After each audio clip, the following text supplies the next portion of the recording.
Welcome to the Numerology and the Astrology for April 18th, 2020. Thank you guys so much for tuning in and listening, and I hope you appreciate the combination of the Numerology and the Astrology, as well as my blog, which today is another story about Peru, and thanks for tuning in. If you add all those numbers together, 4/18/2020, you get the number 17, and if you add the 1 and the 7 together, you get the number 8.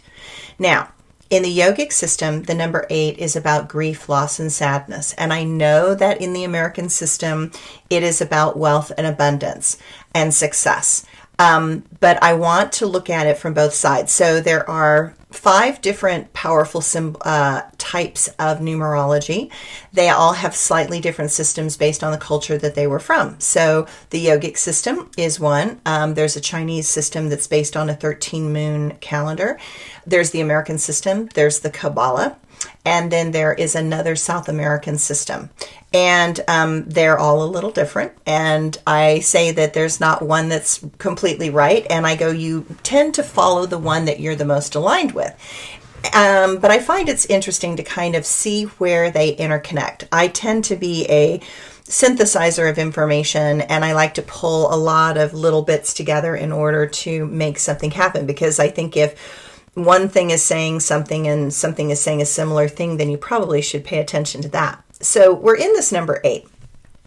And how the number 8 of grief, loss, and sadness can actually turn into wealth and abundance is that it means as above, so below, as below, so above. You're trying to bring heaven to earth, and then from there manifest something from the earth and lift that back up into heaven to kind of lift humanity and earth out of the density into a higher level of consciousness. In the system of the yogic system, it's a triangle. So there's an upper triangle that starts at your heart and goes up, and there's a lower triangle that starts at your heart and goes down. And these two triangles meet in the middle. And the heart, or love, is that connection. It's that bridge that happens between heaven and earth. And humanity and all living things, to a greater or lesser degree, are part of that bridge between heaven and earth. And you can imagine that if you get this incredible idea and you somehow bring that idea in and you ground it through the love, and you love and care about it enough that it'll then manifest in the world. And then from this beautiful manifestation, you can actually uplift the world to another place. My perfect example is someone like Bill Gates. Here's this person who had this unbelievable idea, but he had all of this love and passion that he did all this hard work and all this due diligence and effort and years of effort in order to make it happen in the physical world. And so because it happened in the physical world, then he's literally changed everything about our world, changed technology, changed our phones, changed how we can even do these videos. All of those things became interconnected. So there are moments that I think the universe sends out this wide signal. And I think many people pick up at that signal and they're like, oh, I've got this idea. And I can't tell you how many times I've had this idea, and then 3 years later, I see that idea in the marketplace. And I think, oh my God, I had that idea. But something about it, it didn't grab my heart completely, or maybe my self-doubt or my feelings of insecurity and not being good enough, or my fears just stopped me from acting and doing something. I can't tell you how many times in my life I've had an idea and I felt really passionate about it and loved it. And then when I got into it, I realized I had no idea how to do this. And yet in that moment, I was like, well, I don't know how to do this, but I think I can figure it out. And I just maybe have to go slow and I'll figure it out. And that's really what it's all about. Like, Earth is slow. It takes a lot of time to manifest things in the physical, right? So, as a result, when we're doing this, you can manifest great wealth and power if you have the upper triad balanced through the heart to the lower triad. And then you can create great wealth and power, because I want you to realize that you are that connection between heaven and earth. You are the bridge. between that powerful divine energy and the physical world. And the divine energy is asking you to grow and change, and, to recognize that you are of this earth and you are connected to this world through your body. And it's going to take effort and actions for you to take in this world that are inspired the divine, to make a difference and to find wealth. And sometimes wealth is a feeling of abundance. It doesn't mean that you have the money, but you have this feeling of abundance.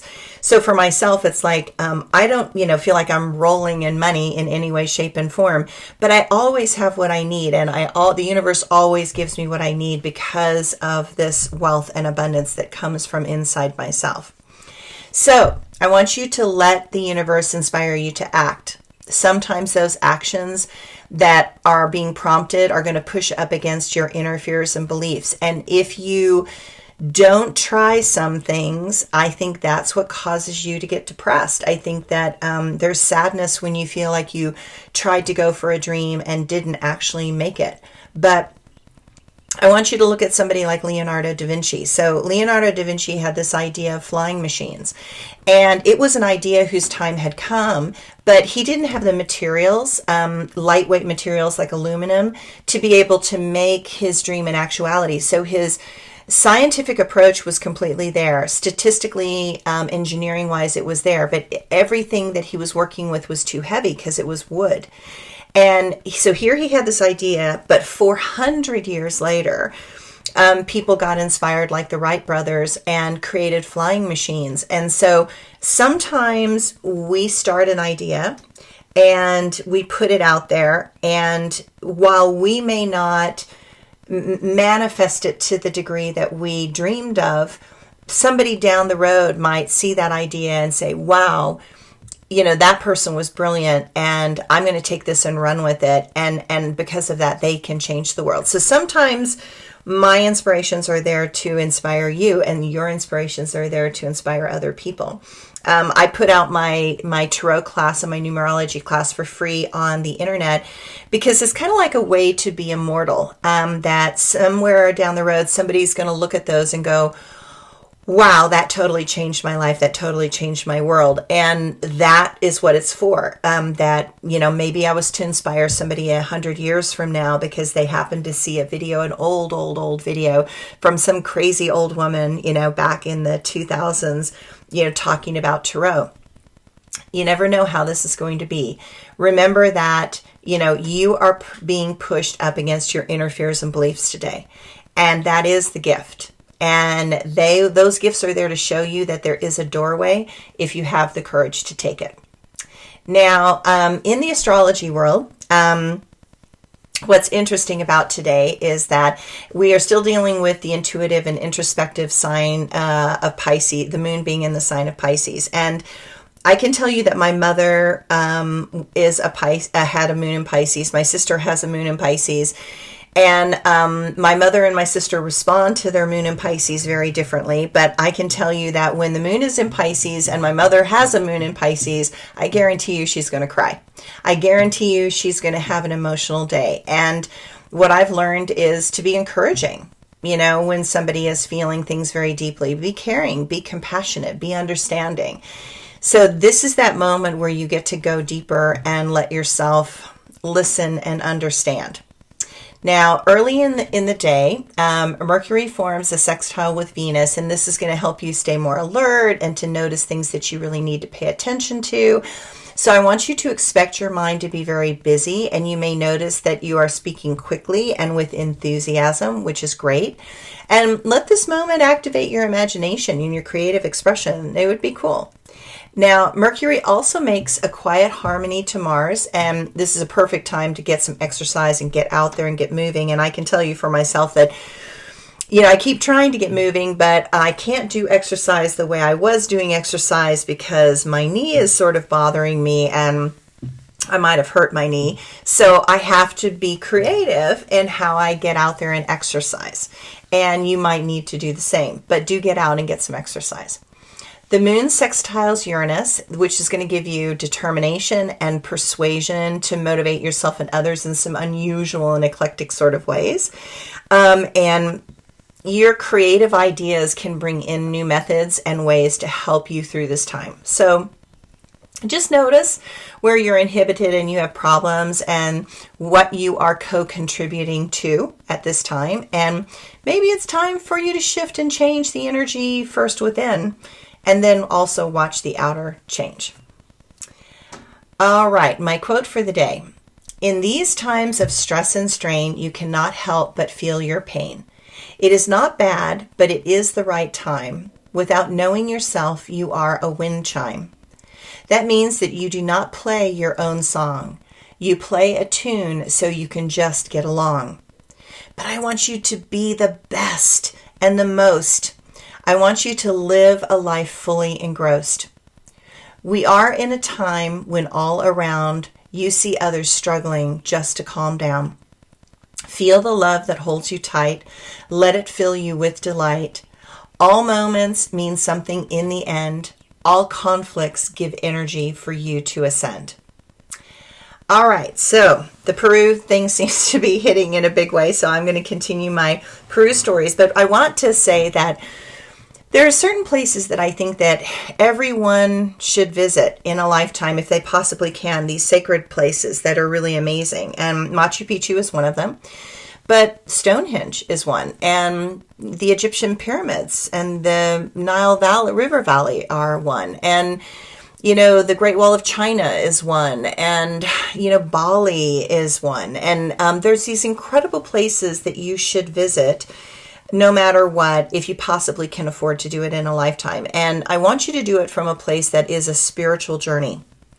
So while you could do it as a tourist thing and, just go and see these sites, I'd rather you go and say, we're having a spiritual experience in Stonehenge and we're going to be doing Celtic ceremonies that were traditionally done there for eons of time, and dive into other religions, belief systems, cultures, and how they thought and how they perceived reality. And what you'll find is it will expand your reality, and it will stop all this crazy judgment people have, because all religions are trying to say the same thing, just from a slightly different angle of perception. And they all have value, and they all are valid in their own way. And you will discover parts about yourself, because I found that no religion has ever given me all the answers that I was looking for. But in embracing tools and techniques from each different religion and belief system, I have learned something about myself. Okay, my Peru story. Once we were in the Urubamba Valley, and we were staying at this adorable hotel that seemed brand new, and it was so colorful and bright. It was beautiful. And you have to understand that I'd have to have these long conversations with people about, okay, you're going to be in Peru. No, there are no bathtubs. You may not have water except every 3 days.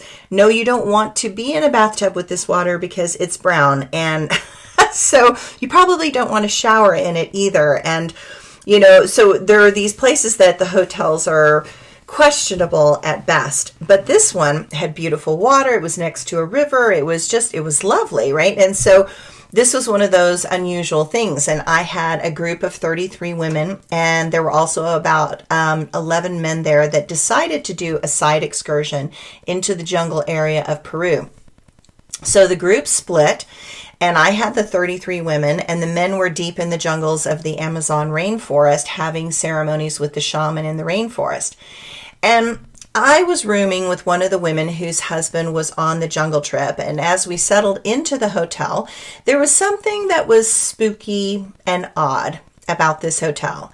I kept seeing things out of the corner of my eyes. And while Peru is filled to the brim with spiritual energy and ghosts, this seemed a bit more than normal. Okay. Things always get interesting as the evening and as darkness comes in. And this evening was one to remember. I was literally laying in my bed as spirits of all kinds were flying over my head. I did not want to freak out the woman in the room with me, so I got up and I went and grabbed some of my sacred river rocks and a meteorite, and I had them both in my hands, and I laid down holding one rock in each hand trying to ground. Now, this experience was beyond anything that I could even well explain. there were jaguars and condors and plants growing on the walls from the jungles and dead people like all over the place. And I could keep my center with the help of the sacred stones, but it was challenging. And I've seen dead things before, but I have never seen anything like this. And then she woke up, my roommate woke up, ran to the bathroom and started violently throwing up. And she could not stop. And I knew it was because of what was happening in the room, but your brain in such moments tries to figure out a reason. And my mental reason is that Peru is common for getting stomach stuff, and the food is not always the greatest, and so you can get sick from the food and the water. But my right brain knew that was not really what was going on, that it was this craziness that was happening in the room. So finally her vomiting calmed down, and I could see that there was some connection that was happening between her husband and what was going on in the jungle and what was going on here. And because so many of the animals were jungle animals and we were in the mountains, I had her hold on to my rocks. That did seem to help actually. After trying to help her all night and not telling her that dead people were flying around, I felt that I needed to get some help. And I went to the shaman's room in the hotel and knocked on the door. And he was awake, and he opened the door and said simply, "I know." And I said, "Know what?" And he said, "I know that she's been sick all night, and I have been trying to help her also. She has a very dysfunctional, codependent connection with her husband, and he is confronting big issues inside of himself. And the shaman in the jungle is trying to break him out of his addictiveness. And I know that you know this place is haunted. It was built on a graveyard that was washed away in a huge flood years ago. And then they built this hotel back up on that same land, which was an absolutely terrible idea." I stood there in amazement because it explained a lot of what was going on. I was never so happy to leave a hotel in my entire life. Later on, when the men returned, sure enough, that woman's husband was a wreck, and the shaman had called him out on being a big recreational drug addict, which he evidently was, and the confrontation had triggered him in a very big way. They spent the rest of the trip dealing with this big issue that was happening in their relationship, so perhaps it was a really good thing overall, but it was still an experience I will never forget. So this is one of those interesting stories, and I want everyone to have these crazy experiences, because then when you're in a situation like now, it doesn't seem as crazy because of your own reference points. Okay. You guys have a good rest of your day. Talk to you later.